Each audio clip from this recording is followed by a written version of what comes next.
We are now going to go through an auto rinse on a model year 26 4450 equipped with auto rinse. So we can either get into my liquid management from my quick tab, or go into my sprayer rear, liquid management, and launch. To perform a rinse of the product tank, we click on this first icon.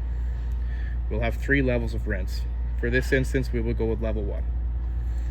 You will now see it's going to tell me to start cleaning my product tank. Simply hit start. You'll see the blue icons come on. Anywhere that it's blue is showing you currently where my rinse water is going. Anywhere now that it is red is where water coming from my product tank would be running through. You'll see it's going to run through this. It's currently commanding all of my valves. Once it gets to this step, it's going to tell you to continue when the booms are ready. Simply hit continue. You'll hear your NCVs fire. Once we're content with the clean on the NCV, we can simply just hit continue again to continue the circuit. It's going to run through that system 3 times before we're complete.